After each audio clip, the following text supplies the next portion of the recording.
Hi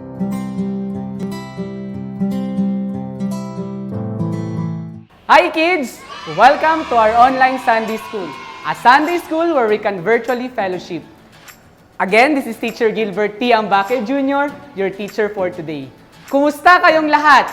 I hope na okay kayo, including your family. Kumusta kayo dyan, mga ma'am and sir? I hope na okay kayo.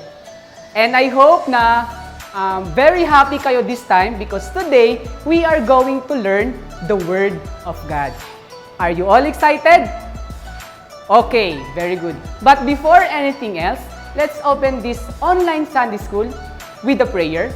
Shall request everybody to please bow their head and close their eyes and let us pray. Our most gracious Heavenly Father, we are so thankful for another privilege na binigay niyo sa amin, Lord God, na magkakaroon naman kami ng online Sunday School. We thank you for protecting us and including with our family, Lord God. Thank you for protecting our family and for providing our needs and wants. Lord, we are so sorry sa mga kasalanan na ginawa namin. Allow us to enjoy your forgiveness, your love, and your grace, Lord God, this day, Lord God. And Lord, as we begin with our online Sunday School, may you give us the right thinking, Lord God, to grasp and understand your word. These things we ask, in the name of Jesus we pray, Amen. Okay, so gentle reminder lang kids. Sino sa inyo dito yung nakamemorize sa memory verse natin last Sunday? Okay, sa mga wala pa or hindi masyadong nakamemorize sa memory verse natin last Sunday, this video is for you. So, our memory verse for today also talks about our lesson. So, let's open our Bibles in John 3:17. Okay? Let's open our Bibles in John 3:17. It says here, "For God did not send His Son into the world to condemn the world, but to save the world through Him." Again, John 3:17. "For God did not send His Son into the world to condemn the world, but to save the world through Him." Wow! I believe that you are all reminded with our memory verse last Sunday. So this time, I want you to stand from your comfortable place, from your comfortable seat, because today we are going to praise and worship together with our living God through this video. Enjoy this video, kids!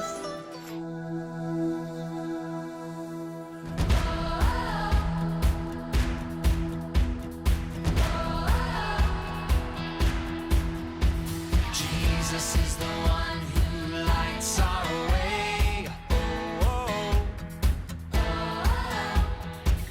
He gives us hope for each new day. When the world feels dark and lonely, His love illuminates. He's the one I trust and I will follow Him. He is the light that breaks through the darkness. Follow His lead. Light it up, Jesus will guide us through every dark time. Follow His lead and light up the world.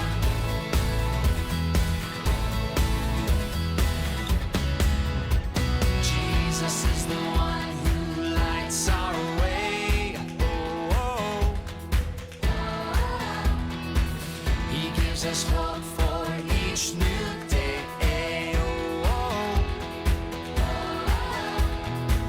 When the world feels dark and lonely, His love illuminates. He's the one I trust and I will follow Him. He is the light that breaks through the darkness. Follow His lead and light it up. Jesus will guide us through every dark time. Follow His lead and light up the world.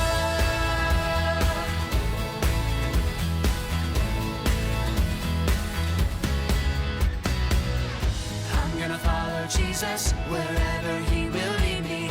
I'm gonna follow Jesus all the way. I'm gonna follow Jesus wherever He will lead me.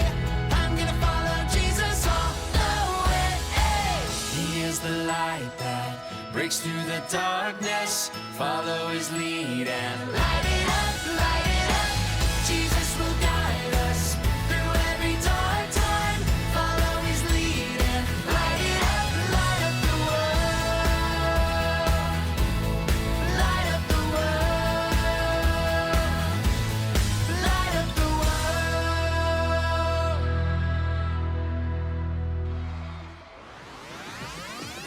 Second Corinthians 5:17, yeah, yeah. Second Corinthians 5:17, yeah, yeah.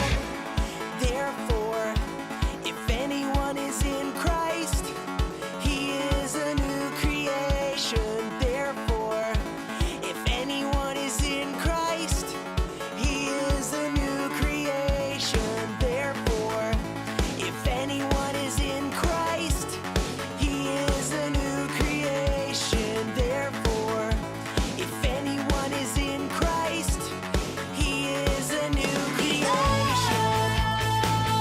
Has passed away, behold, the new has come. The old has passed away, behold, the new has come. The old has passed away, behold, the new has come. The old has passed away, behold, the new has Second Corinthians 5:17, yeah, yeah. Second Corinthians 5:17, yeah, yeah. Therefore, if anyone is in Christ, he is a new creation. Therefore, if anyone is in Christ, he is a new creation. Therefore, if anyone is in Christ, he is a new creation. Therefore, if anyone is in Christ, he is a new creation. has passed away, behold, the new has come. The old has passed away, behold, the new has come. The old has passed away, behold, the new has come. The old has passed away, behold, the new has Second Corinthians 5:17, yeah, yeah. Second Corinthians 5:17, yeah, yeah. Oh, yeah! Risers, we're gonna try something a little new here. It's called a breakdown. You guys ready? Yeah!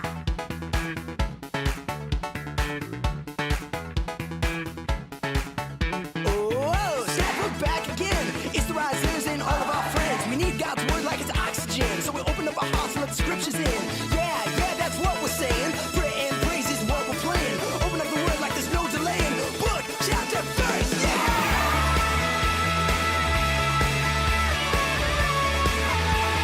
Book, chapter, verse, yeah!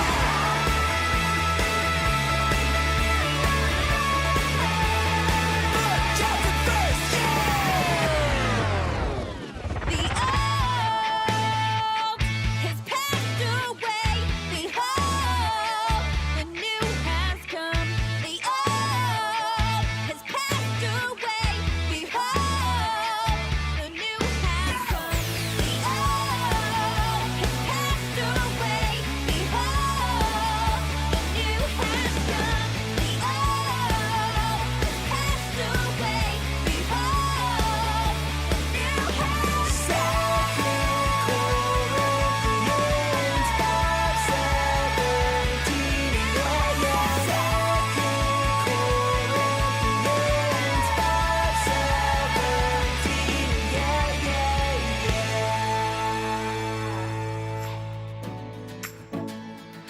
Okay kids, thank you for participating and cooperating sa praise and worship natin. I really believe na nag-enjoy kayo sa praise and worship natin together with our living God. So So this time, I want you to get your Bible, your pen, your pencil, and your notebook. Because today, we are going to discuss our Bible story. So ready na ba yung mga Bibles natin? How about your pen? How about your pencil? How about your notebook? Okay, sounds good. Since we are all set, let's open our Bible in the book of Acts, chapter 9, verses 19 to 31. Again, Acts, chapter 9, verses 19 to 31. Sa mga hindi masyadong alam kung saan yung Acts, of course, it is in the Bible, it is in the New Testament, it comes right after John. So pag nakita niyo yung John, then after the book of John, makikita niyo na yung Acts. Again, it is found, our Bible story is found in the book of Acts, chapter 9, verses 19 to 31. Allow me to read and discuss to you the Bible story. For several days, Saul stayed with the Lord's followers in Damascus. This time, Saul, hindi pa siya Paul because the setting of the story is in the Damascus. He became Paul when he was in Cyprus. And malalaman natin yan as we go along with our story talking about the book of Acts. So this time, nasa Damascus si Paul, so Saul pa yung tawag sa kanya. Soon, he went to the synagogues and started telling people that Jesus is the Son of Man. So si Paul, pupunta sa mga churches, maliliit na churches, in the synagogues to tell that Jesus is the Son of God or He is the Messiah. Everyone who heard Saul was amazed and said, "Isn't the man who caused so much trouble for those people in Jerusalem who worship in the name of Jesus? Didn't he come here to arrest them and take them to the chief priest?" So bali dito, yung feeling ng mga tao is hati. Merong iba na amazed sa changes na pinagdaanan ni Paul at yung iba medyo uncertain sa mga ginagawa ni Paul. Kasi if you try to look out at prior to this chapter, noon si Paul pinapatay niya yung mga Christian at very hate niya yung Christian. Right? If ever may makita si Paul na mga tao na nagsishare ng word ni God, pinapatay niya. Pero this time, when he accepted Jesus Christ as his personal Savior, the soul is the soul that was very cruel before, changed. And ngayon, nagsishare na siya ng word ni God. May iba na na-amaze sa changes ni Paul, may iba din na parang gusto lang siguro ni Paul na patayin tayo. Hati yung feeling ng mga tao kay Paul. Pero dito si Paul, hindi niya pinakinggan ang mga sinasabi ng tao. Nag-focus siya sa pag-share ng word ni God, sa pagsabi that Jesus Christ is the Messiah, which means the Son of God. Saul preached with such power that he completely confused the Jewish people in Damascus. So dito, si Paul, na-meet niya yung mga Jewish people in Damascus. And the Jewish people tried to kill Saul because he shared the word of God and he keeps on telling that Jesus Christ is the Messiah. So, the Jewish people envy Paul. Nag-jealous sila kay Paul. Bakit ito ginagawa ni Paul? He is not deserving na mag-share that Jesus Christ is the Son of God. Yun ang sabi ng mga Jewish people sa kanya. That's why the Jewish people tried to kill Paul. So tingnan natin dito sa verse 23. Later, some of them made plans to kill Saul. But Paul found out about the plan of the Jewish people because He was being protected by God. He learned that they were guarding the gates of the city day and night in order to kill him. So yung plano pala ng mga Jewish people, the moment lalabas si Saul or Paul to the Damascus, going to another city or island, they will going to kill Saul or Paul. Kumbaga mag-aabang sila sa gate kasi pag lalabas si Paul, doon nila papatayin si Saul or si Paul. Then one night, his followers let him down over the city wall in a large basket. So ito ang nangyari. The moment na nalaman ni Saul or Paul ang plano ng mga Jewish people na patayin siya, sinabihan niya yung mga friends niya. Sinabihan niya ng friends niya, sinabi niya sa mga friends niya, ito ang sinabi niya, na friend, papatayin ako ng mga Jewish people. So, ano ang gagawin ko? So, ang ginawa ng mga friends ni Paul or ni Saul is, sabi niya na, hindi tayo dadaan sa gate pag lalabas ka. Doon tayo dadaan sa napakataas na wall, tapos, ilalagay ka namin sa isang basket, tapos doon ka namin hinay-hinay na ihulog. At doon, hindi ka na makikita ng mga Jewish people who are trying to kill you. So yun ang ginawa ng mga friends ni Paul sa kanya. So by the way, I was not able to inform you that the story found in Acts chapter 9, verses 19 to 20 talks about how the friends of Paul helped him during his troubled times. So, kids, there are two lessons that I want you to impart in this story. First, the relationship between the friend of Saul or Paul and him is just like our relationship with Jesus Christ. Jesus Christ is not only the King of Kings and the Lord of Lords. He's not only our Heavenly Father, but He is also considered our friend. A friend that would really sacrifice His life for you. He said in His Word that, I will never leave you nor forsake you. So yun din ang ginawa ng mga friends ni Paul sa kanya.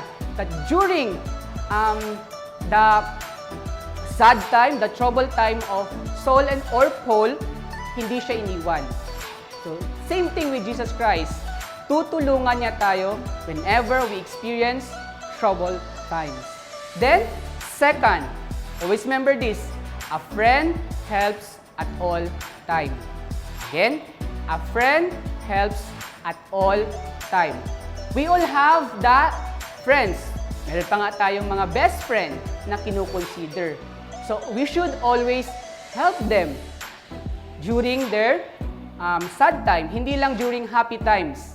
Kasi may mga ibang mga friend kasi na nandyan lang during happy time.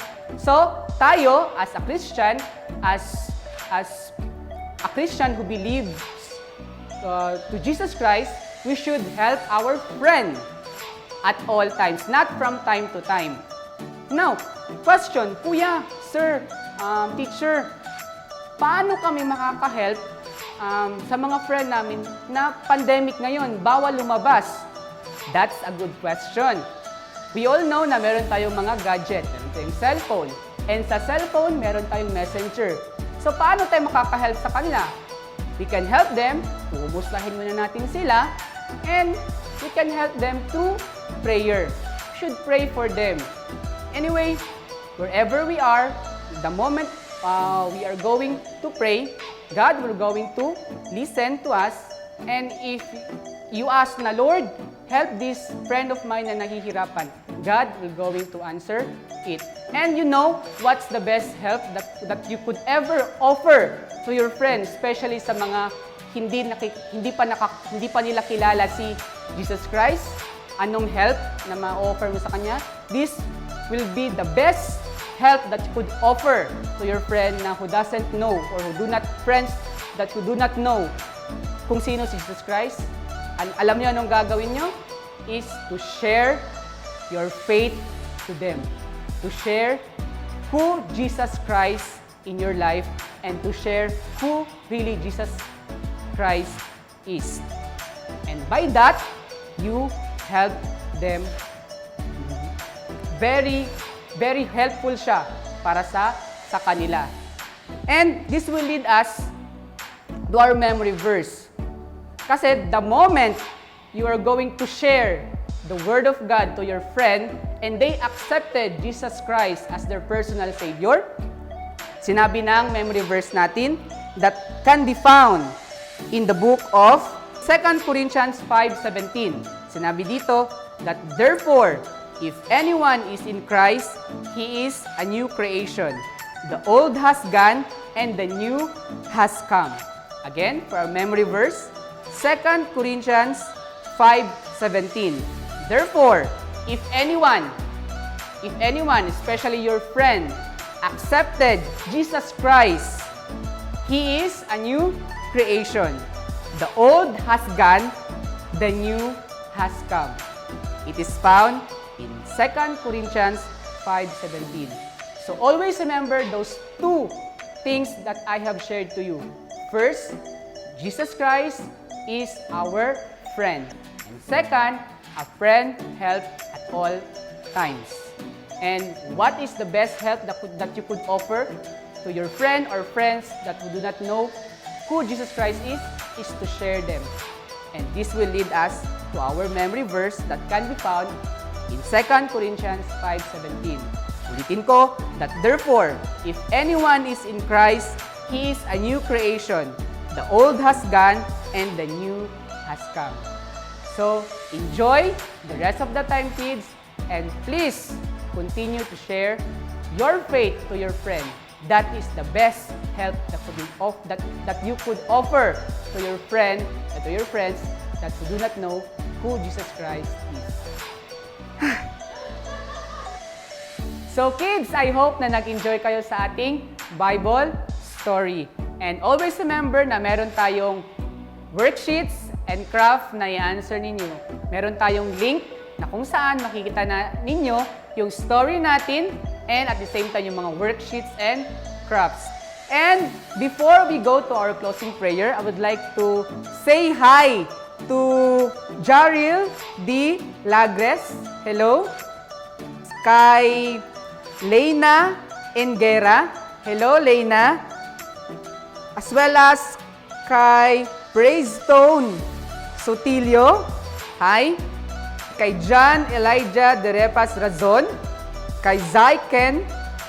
Kay Ezekiel de la Cruz. Hello. Happy watching. Kay Warner John and Wayne Jacob. And Stenner Rendel V. Alegre. And last but not the least, kay Jabin or Jabin Pamaran. Hello. So if you want to comment, so just drop your name and we're going to shout out you and mention your name here in our online Sunday school. So please continue to support our platform, which is online Sunday school, so that many people and many children would come to know who Jesus Christ is. So enjoy the rest of the day and happy Sunday. So I request everybody to please close their eyes, bow their head, and let's pray. Our most gracious Heavenly Father, we are so thankful, Lord God, for reminding us that you are our friend. Hindi lang, Lord, the King of Kings, Lord of Lords, our Heavenly Father, but Lord, you also consider yourself as our friend. And thank you because we are sure and we are guaranteed that you will never leave us nor forsake us, Lord God. And thank you for the learning, Lord God, that as a Christian, we should always help our friend, Lord God, at all times, Lord God. Just like our story, yung mga friends ni Paul or Saul, Lord God, they really helped Paul or Saul, Lord God, in his troubled times. Lord, we are so thankful and we just want to commit the rest of our time, Lord God. These things we ask, in the name of Jesus we pray. Amen. Bye-bye! See you next Sunday.